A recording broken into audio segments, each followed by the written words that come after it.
Hello and welcome back to the Argyle HR Leadership Forum. My name is Michael with Argyle. A couple of notes before I turn things over to our panel moderator.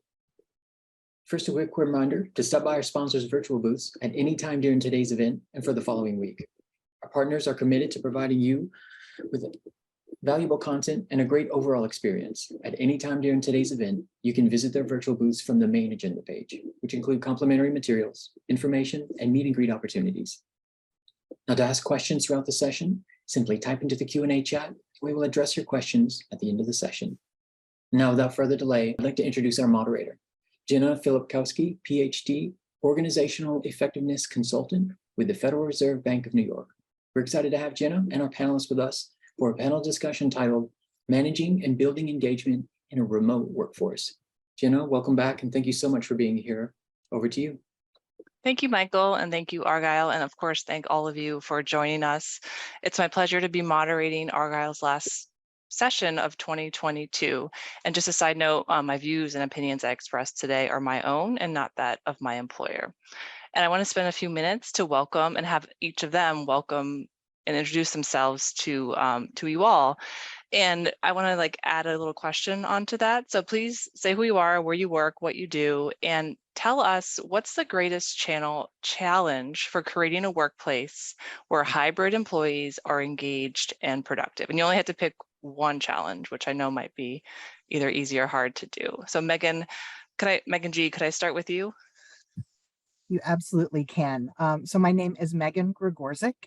I currently serve as the Vice President of Employee Experience at Globalization Partners, otherwise known as GP. We're a firm that really helps companies hire anyone, anywhere, and we are pioneers in the remote first business. So this could not be a more fun topic for me to get to talk about. I think the greatest challenge is around mindset. And it's around the mindset of both leaders to understand and start to adopt the mindset that remote work is real work, and that it is just as easy to have a really high performing workforce that's remote as it is being co-located. And then I think mindset for employees is tough right now too. Look, the global economy is tougher than it's been in a long time.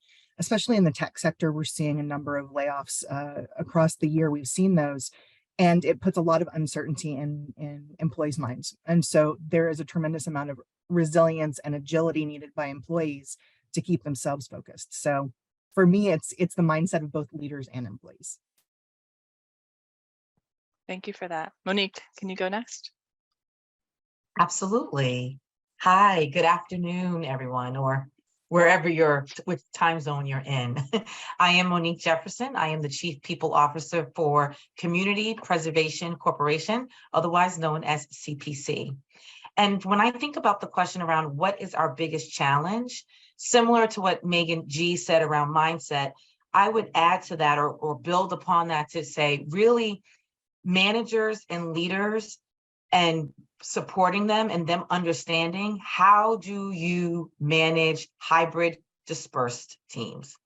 I would probably say that is probably the biggest challenge right now as a number of organizations continue to re-enter and go through the process of bringing back their workforce and what that looks like, whether that's 100% going back to what it was pre-pandemic 100%, or whether that's hybrid or even 100% remote. There is some type of re-entry occurring. And if you are a people leader or people manager, if you were struggling or challenged prior to the pandemic, I could only imagine what you must be dealing with and struggling and how you're feeling right now. And so as HR leaders, really providing them with the resources, the tools, the training on how do you lead inclusively and how do you lead in this new normal of having hybrid and dispersed teams. We definitely have empathy for those managers who have to manage in this new way. Megan B, can you share who you are? Hi, everyone, and thanks for the opportunity to be here. I'm Megan Bickle. I'm in New York City and the global head of culture, engagement, and employee listening at Western Digital. Building upon what Monique said, for me, I feel like the greatest challenge is just the messiness of hybrid. You've got teams that are co-located in the same office, and then you've got teams that are dispersed all over the world. And these groups are probably communicating with one another. And so the messiness around these, come on site 3 days a week, collaboration is going to be amazing. It doesn't quite pan out due to the messiness. And so I see that as both the greatest challenge, but also the greatest opportunity. I definitely want to ask all of you about communication in a hybrid workforce later, so I'm glad you brought that up. Janelle, can you tell us about yourself? Yeah, absolutely. Well, thank you. I'm thrilled to be here among this fantastic group of thought leaders. So thank you for the opportunity. My name is Janelle Field, and I'm the Executive Director of Workplace Experience for JP Morgan Chase. And in that role, I really help elevate the workplace experience by understanding employees and solving the problems and sort of challenging assumptions that go along with this new way of working that we're all in. And then, of course, implementing innovative, hopefully, improvement strategies. So one thing that I want to say is I think that this is such important work and such an important topic that we're here to discuss today, because when you think about the fact that all of us know about 1/3 of our lives are spent at work, the way that we experience that work really impacts the other 2/3 of our lives and so many other people in all of our employees' lives. So I think, the way and the focus on the workplace experience and in this new way of working, remote work, is just so important overall, in the world. So I will just mirror what everyone said and touched on here, which I think one of the greatest challenges is definitely showing that relationship between engagement and productivity and getting leaders on board to buy into sort of the ROI of investing time and resources and engagement strategies.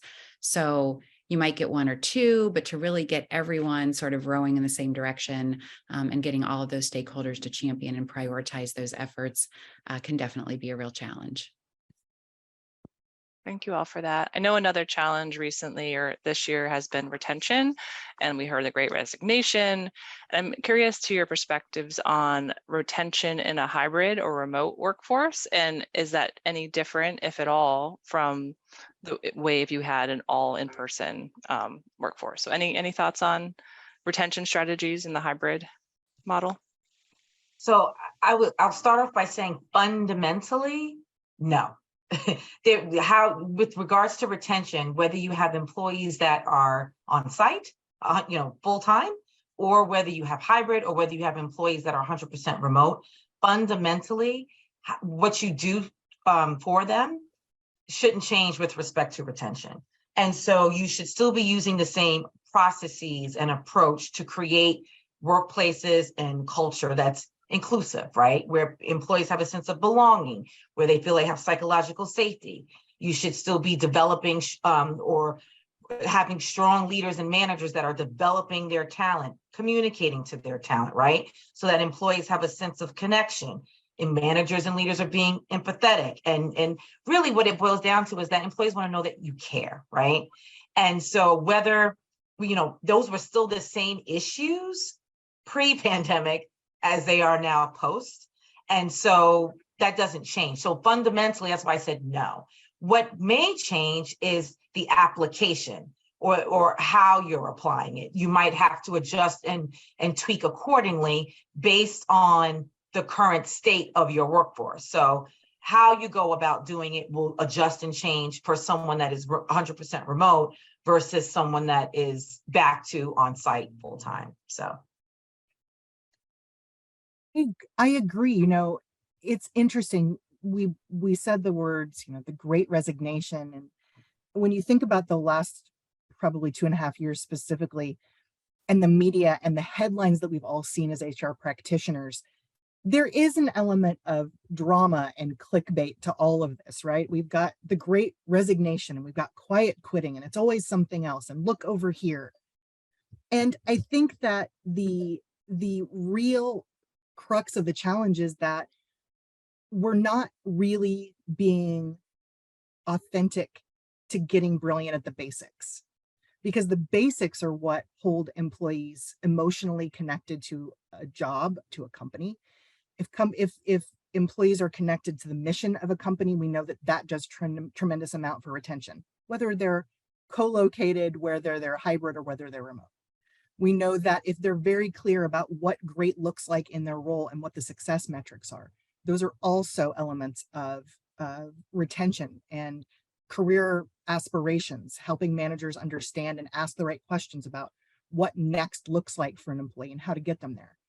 You know, I think that in some ways we've all become a bit distracted by the shiny ball, and getting extremely clear about the basics is the same for an employee in the office as it is remote.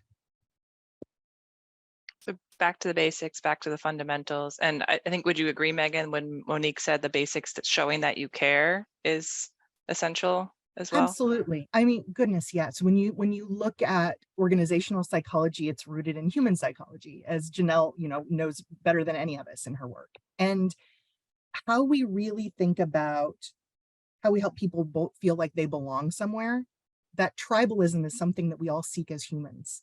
And when somebody feels like they belong somewhere, they're in. And that is the secret sauce. That's right. Employees want to feel included, right? They want to have a sense of connection.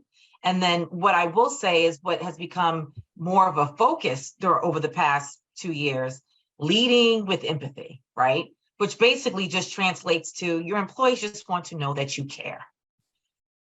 And I think, in the remote work, I agree, by the way, wholeheartedly with everything that's been said. I think what's unique in the remote environment, and a little bit of what we were talking about before we started, on this call, is where people are located matters. So not feeling like I'm experiencing something in my town, in my world, in my country, in my city, whatever it is, and I can't bring that, or nobody cares, that's on the screen. So really understanding that there's that diversity, there's that difference, even regionally, if you're talking about, maybe the United States, to understand and have that empathy around, maybe it's a natural disaster, so you have to acknowledge that, right? You're in Florida, there's this natural disaster happening, let's talk about that. How's that affecting you? How's that affecting your family? Versus just assuming because our corporate, headquarters is in New York City, nothing else matters except what's happening here. Yeah. And I want to transition to thinking about the way we communicate across those distributed teams. And what are some ways you've seen companies engage employees with maybe innovative or improved communication channels? And in your experience, which ones have worked best, and tell us why? So I'll start on that one, actually. It's interesting. So I think we're all aware of things like, that video conferencing, right, has become the standard across most industries and even companies, whether they're global or not. I remember hearing Zoom, I think it was, grew by over 300%, in 2020. And nobody was surprised about that, right? It was necessitated by the pandemic, but it's continued. And there's all these collaborative, platforms, Microsoft Teams, Slack, WebEx, Skype, I don't know, we could go on and on. But what I think is actually surprising that I've seen, and I think it's really interesting, is communication channels that have cropped up that are sort of off the grid or outside of corporate monitoring. So group texting or WhatsApp, or something like that, where people feel more comfortable maybe sharing like the personal, a picture of my child, my dog, my vacation, whatever it is, where they wouldn't necessarily do that, over Teams or Outlook or something like that. So that's something that I think is an interesting sort of transformation that's occurred. Yeah, I think, for us, what we're focused on, as I'm sure many organizations are, is now that we are transitioning back, or now that we're back, whether that's hybrid or full-time, how do we maintain or keep some of those communication elements that spiked and that we implemented during the pandemic that we didn't necessarily have before? So I do think, there was video conferencing or video meetings, but it was nowhere near to the extent that it is right now, particularly if you were at an organization that was not international or dispersed across the country. If most of your workforce was primarily in one state or one location, it was rare that you were utilizing video meetings and video types of calls. So things like Teams, Zoom, Slack, just there's a number of them that have that many organizations are using. I think for us, it's how do we continue to incorporate and leverage them in the new way that we're working, but it's a balance, right? And so how do you determine which meetings, can we, that everybody doesn't have to be here, we can be in different locations and utilize these cool, great new communication and technology tools. And then when are there times that we do want everybody present and current? The other thing that has happened, that has been a refocus on, and it's a good thing, is more communication in terms of like all hands or town halls. I've noticed that a lot of organizations did them more frequently over the past 2 years, like once every 8 weeks, once every 6 weeks. And those, to the extent possible, now I'm seeing that we really want those in person. And so for us, like if we have employees that are in roles that are 100% remote or primarily remote, when we know that we're going to have a town hall or all hands meeting, we tell them up front, on this day at this time, we actually want you to come into our offices or wherever your local location is, so that you can do that meeting in person. You're having an opportunity to get a state of the organization, a status update on where we are from a budget and financial perspective. What are some of the initiatives that are coming down the pike? It also gives you an opportunity to collaborate. And then also, we've done quite a bit of hiring, right? Organizations have hired a number of people. There are new hires and colleagues that you've never met before, and you don't know who they are and what they do, right? And so when we have those types of meetings, it's an opportunity for people to come in and do that as well. So it's trying to strike that balance, not say, okay, we're going to get back to normal, so we don't need any of these tools anymore, and we're just going to pick up where we left off. No, there's some value and some benefit in that. So how do we strike that balance and integrate, right, going forward? Yeah, I couldn't agree more. When the pandemic came about, I don't know if you all remember that first week of truly being remote, but it was back-to-back meetings, right? All of a sudden it was, oh my gosh, how are we going to run the business and stay connected? And it was almost this panicked, what are we going to do moment. And in some ways, we really didn't collectively back away from that. And it takes a lot of discipline to think about what good looks like. What is a good balance for communication? What is a good balance for meeting, and how we do that? So we've taken a little bit of a different approach at GP. We are a remote first company, meaning that all of our employees are remote. And when we started looking at employee trends, what we saw as an underlying cause of challenge for them when it came to communication was time, right? It was time and volume. There was so much coming at them from so many channels, and they had so little time because they were always in meetings, that it became this this element of friction to say, how do I get through all of this information and have time to do it? So we put together what we call burnout busters, and we operationalized balance. And that's how we started thinking about it from an HR perspective. Like, what are the things that are operational that we can do at an enterprise level to help employees get more time back and to be able to access the right kinds of information? So we did a few different things. We shortened all of our meeting time defaults from 30 and 60 minutes to 25 and 50 minutes. So throughout a day, you can imagine that getting sometimes an hour and a half back in your schedule gives you those moments of breathing time. And we ask employees to always stick to those times, right? So 25 and 50-minute meetings has helped. The other thing that is a real challenge for us is that we are really focused on hybrid teams, and teams that are geographically disparate. It makes it so difficult to find times that are within working hours that everybody can meet together. So our technology group actually is piloting something that we call golden hours. So anytime an Intact team has people across geographies or time zones that are needing to meet, we have people flex their schedules and find the golden hours that are the most common for the most people in the group. What that might mean is maybe 1 or 2 days a week, one person in Asia logs on not until 1 p.m., right? So they've got a much more reasonable time frame to work within. Because what we were finding is that people were getting up at 7 a.m. to make calls with another region and still on the phone at 9 o'clock at night. Nobody can perform at peak performance. Nobody in a sustained way at that pace, right? So we're asking people to really lean into flexible time. And we're saying, look, we don't care when you work or how you work, right? Or where. We care about the outcomes. That's what we care about. We care about what good looks like and how you measure it. And so we let adults make choices about how they spend their time, and it's been pretty successful so far. The other things that we're doing are, from an operational perspective, is that we're on a flexible time off model. Some of you maybe as well. And when you have unlimited time off, right, we know from the research that employees don't take it. That's what happens. They just don't take as much time if they're not allocated a certain set of days. And so what we have are time off goals for every employee. Employees get nudged through the system with a fun little note if they're not taking at least 3 business days off consecutively a quarter. And managers get an operational note too that says, hey, we see that Monique has been hard at it for 2 months. She hasn't had any time off, and she also doesn't have any booked for the next couple of months. Make sure to talk with you in her next one-on-one about how to do that. So we're really thinking about how we operationalize and how we utilize things like when we use Outlook, Viva Insights, so that managers can start to understand how they're spending their time, right? We all know that employees that are a little bit more challenged take a lot more time to manage.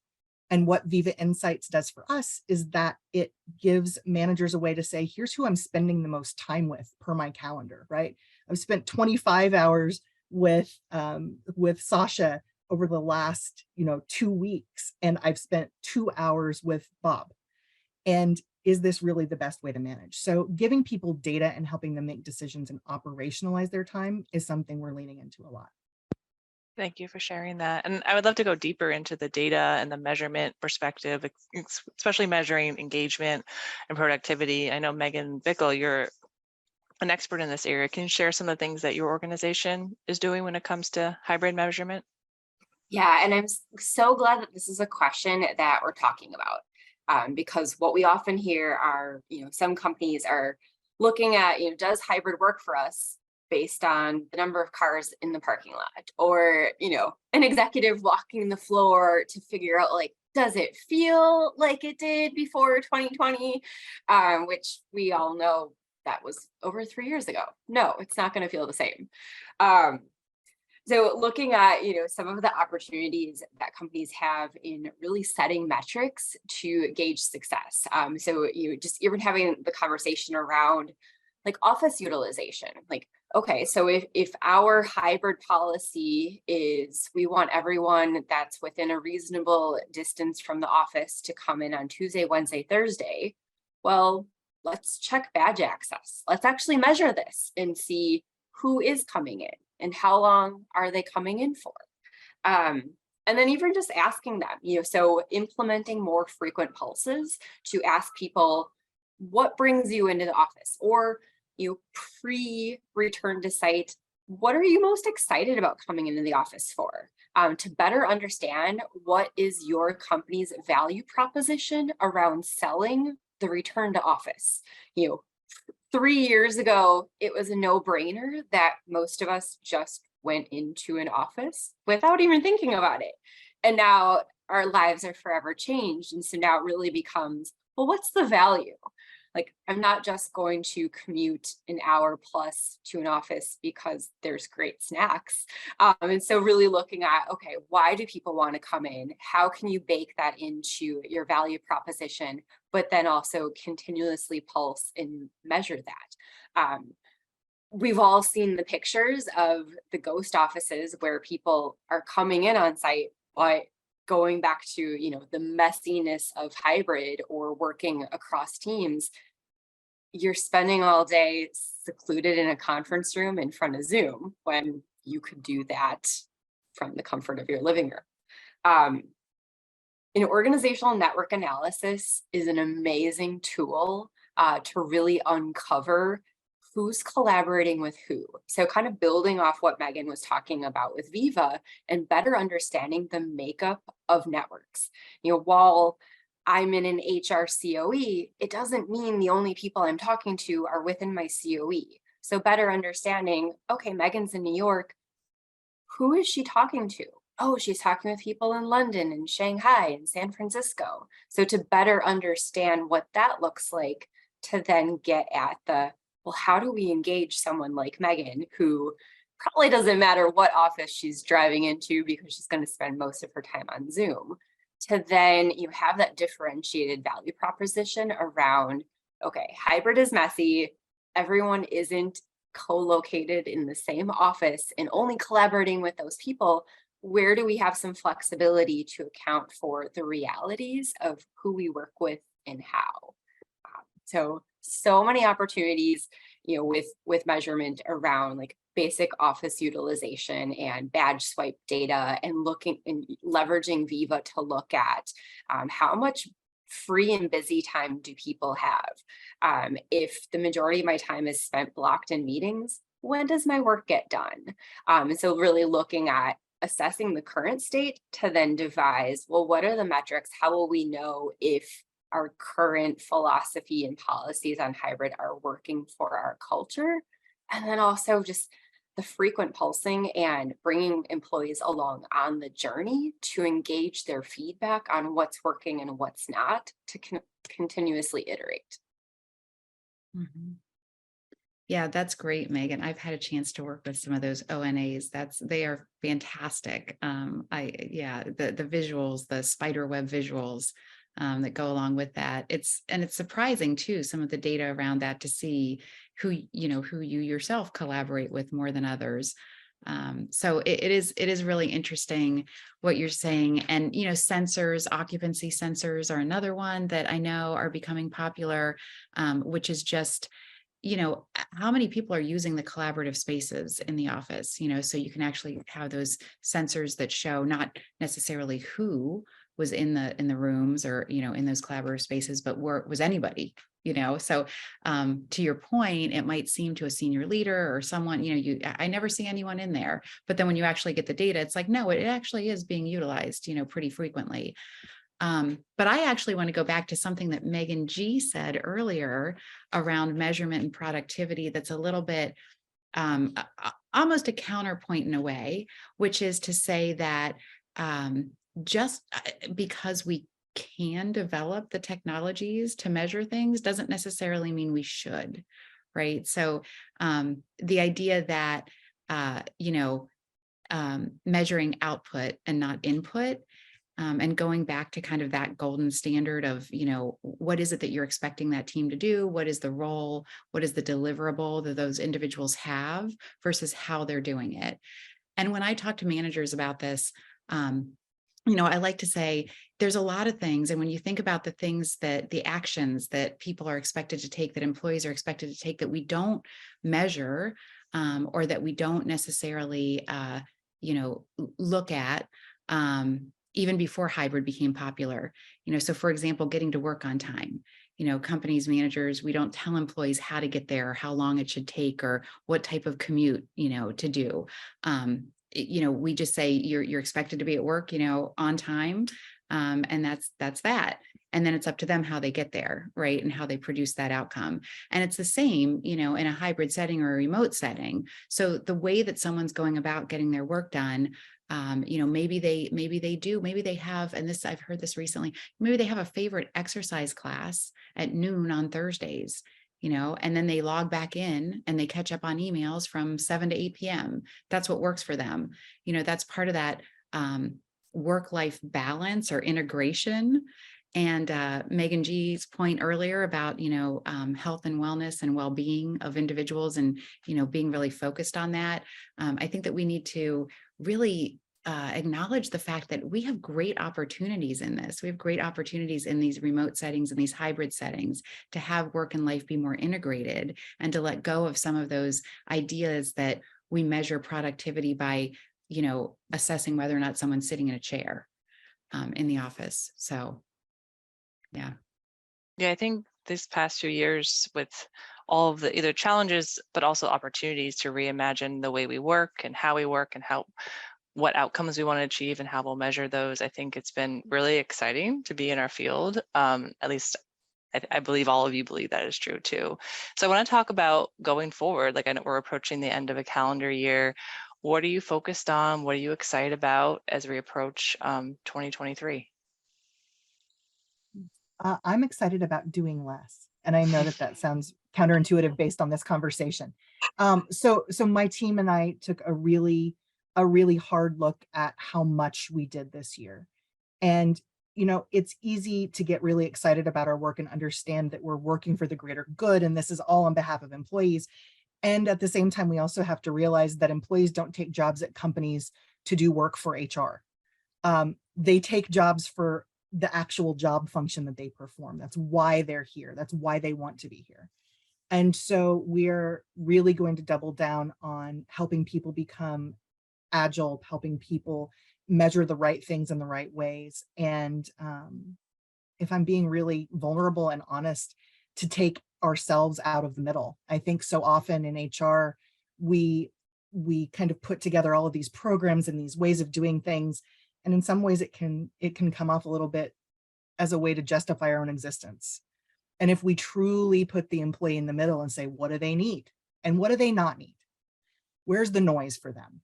Those are the things that are a little bit difficult to kind of look in the mirror and do, but I think it's imperative that we all do that because it is the next phase of HR. For me, what I'm excited about is I'm going to go back to what was said earlier on, back to basics, or back to new normal. Not back to normal, but back to the new normal. And I think they go hand in hand. I think there's an opportunity because we've been remote, because we've been through so much change.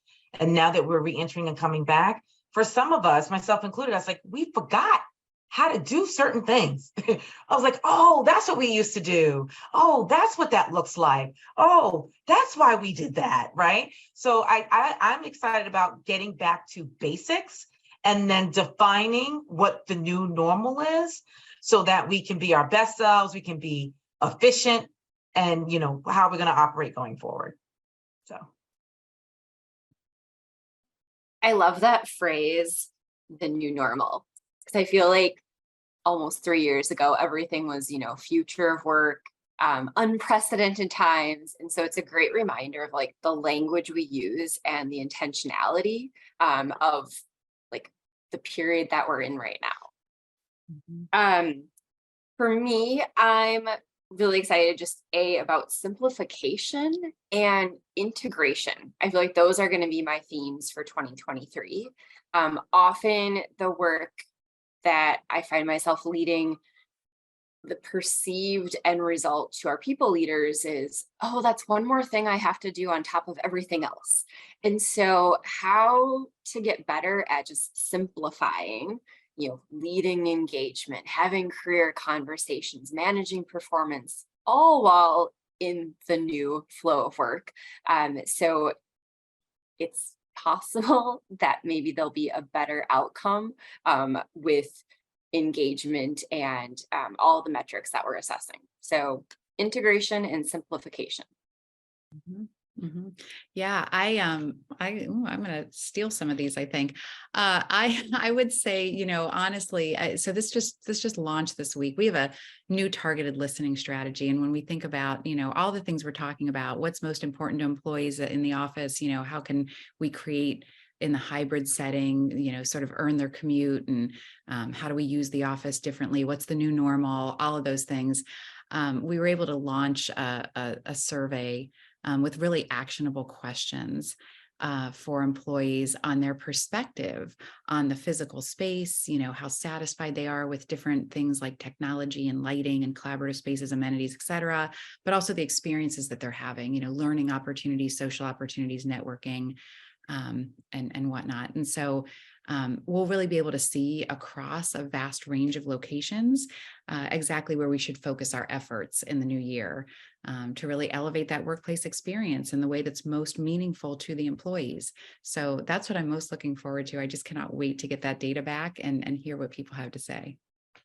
That's always fun, the anticipation of getting that data back and like getting ready to analyze it. So I understand that for sure. Thank you all for your responses. I'm definitely excited for for next year. And I want to leave time for Q&A from our audience. And I have a first question here. And Monique, if you don't mind answering this one or taking the lead on this question, it's this person wonders your thoughts in addressing the feeling of inequity when groups or associates in the company whose work functions do not support any remote capabilities. Great question. Thank you for whomever posed that question. I approach this a little bit differently. I think in situations where you find there's inequity, I usually find that it's because you're making it about the person or emotion is getting caught up. And so first and foremost, you need to try to remove the emotion out of it. And it's not about the person. Make it objective. And the way that you make it objective is when you make it about the role, the job and the nature of the role. So whenever you are going through a process to determine, such as which jobs get to be remote, which jobs get to be hybrid, or which ones have to be on site, etc., I always start with look at the core function and the core responsibilities of the role. And does it lend itself to being remote, hybrid, etc. When you do that, that not only does that take the emotion or the biases out, and you're doing it in a way that it will lead to an equitable outcome. It's an equitable process when you make it objective and about the job and not about the people in the job. Now, I will caveat what I just said with one thing. Once you go through that process and you do that, you do want to do what's called a gut check, because what we also talked about early on is people want to know that you care and you want to lead with empathy. So after you go through that review, if there are certain situations or circumstances of specific employees that you are aware of, work with your HR team to think that through.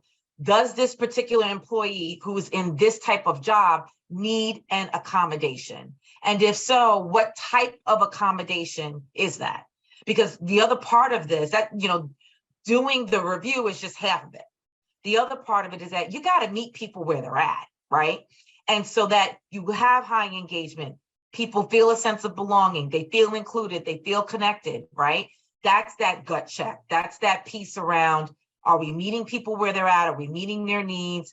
Does this work for them? And if it doesn't work for them, let's figure out why, and let's see if there's something that we can do to accommodate so that we can make it work for both the employee as well as the employer. Thank you for that. I have another question from the audience. Is we are working towards a hybrid work environment where our office opens in a few months.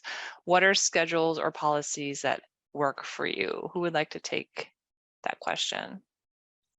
I can start on that one.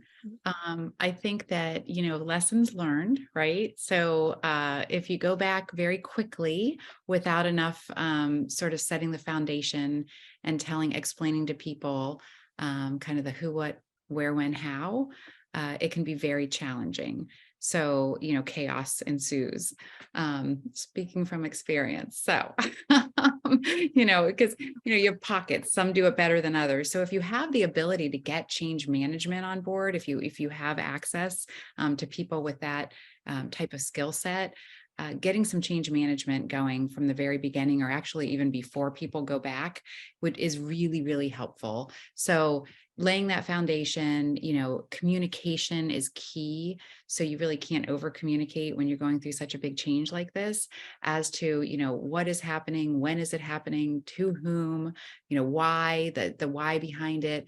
These things are really important. And, I've seen it done really well, actually. Learning teams getting involved, doing modules, interactive online learning modules, e-learning that explains various aspects. And then, of course, having leaders involved and championing it, and then, educating them so that they can also cascade messages, do Q&As. You can have champions, kind of those change champions who can also get involved as well. So as much kind of prep work as you can do in the beginning to lay the right foundation would probably be my number one tip. And then not giving people time to adjust. before you go in with any type of a measurement or any type of a, too kind of strong an arm around, adhering to any type of policies that you would put into place, understanding that people have a multitude of, responsibilities outside of work that they need to adjust and adapt into this new schedule. I'll just follow up and add to what Janelle just said. The key that I think we also need to emphasize is flexibility. And so I find that in organizations where this is successful is when they engage the employees and make them part of the solution. And so with hybrid work, I've been asked multiple times, like, well, how do you have set days that you want everybody in Monday, Wednesday, Friday? And I'm like, no, we just set high level parameters to say we're hybrid. And the way we define hybrid is 2 days a week or 3 days a week, whatever that may be. But then we empower and we put it back on the department leaders, department heads to say, based on our workflows, who is in this group and the way that we work, let's agree collaboratively, let's discuss it and come to an agreement on what works best for us so that we're showing up our best selves, giving our best work product and getting the work done. And whether that means, Monday, Tuesday, and Thursday for us, okay. But agreeing to that collectively based on the workflows and the people that are in that group and what works best for them. So given the flexibility and putting it back on the leaders and the manager and the employees, I feel tend to work best. I think building upon what Monique said is telling the story for your company's culture. Like why this return to site, how you're going to learn, right? Like it's going to be messy. It's not going to be perfect. It's not going to, day one, everyone's not going to come in and angels are going to sing. And so really stressing like the flexibility and you're going to learn through the iterations. And then as you're telling the story for your organization around the why, if there's any data that you can leverage, for example, if you've done any kind of employee listening around what do your employees want? Like, do they want 2 days on site? How often does their team want to come together? And so pulling that in so it does feel like employees are being listened to as part of the strategy versus, executives got together in a room and decided 3 days a week, this is what we want. So culture, telling the story and just stressing the learning as you go. That's great. And I think we have 2 minutes left. And Megan G, this question's for you. This research has shown that people are more engaged when there's an aspect of in-person to their work, but it's also shown that people are less engaged when they're told to be in person. How can we address this catch-22? Well, first of all, I think that we've all been in this business long enough to know that we can make research say anything we want it to when we are trying to tell a story. So what I will say is that research can be a little bit problematic because it paints generalizations. So the real answer to that is that some people thrive in a remote environment and do way better and are way more engaged than if they had to go into an office. And some people do way better than an office than they do sitting at home because they're going to be sitting there playing Xbox all day because they don't have what it takes to really be that remote employee. And they don't want to. So employee listening and flexibility is really important. I think asking employees what is best for them and helping adults make decisions wherever they can and wherever you can let them, we should embrace that more. Now, I know that was a little bit of a pithy answer, but there isn't a one size fits all, right? I find that people who say, we all see the research that says people are more engaged in an office. Well, you know who says that? People who like being in offices and vice versa, right? So I think we need to be a little bit more open-minded to say there is not a one size fits all, and there's really not even a one size fits most because humans are individuals and we all have different wants and needs. So my less than perfect answer is to say that there's not a perfect answer and that you have to be as flexible as possible and to give as much employee choice as possible when you can. Yeah. And understand your own unique culture and the own listening that you can do of your own employees and not just rely on someone else's research on that. Yeah. And let people make choices, right? I mean, we're all adults. And if something doesn't feel right for you, employment at any firm isn't mandatory, right? Go find your happy place. And I think we also need to be okay with that. You know, retention's important, but retaining the right people is even more important. I agree. Well, we're at time, so thank you all for your perspectives and your contributions today. Very appreciate it, and it's always fun to do these things. Thank you. Absolutely. Thank you, Jen. And to all of our panelists, we appreciate you being here for a practical and very interesting panel discussion. I also want to thank everyone else for joining us today for this fantastic session. Now, this session, along with all of today's content, will be available on demand following the event. Now, this officially concludes the Argyle HR Leadership Forum, People Power, Human Strategies, and Success. We'd like to thank our sponsors, Eightfold AI and GP. Thank you again for joining us today and engaging in our content, and have a great rest of your day. Jenna, and to the rest of the panelists, thank you so much.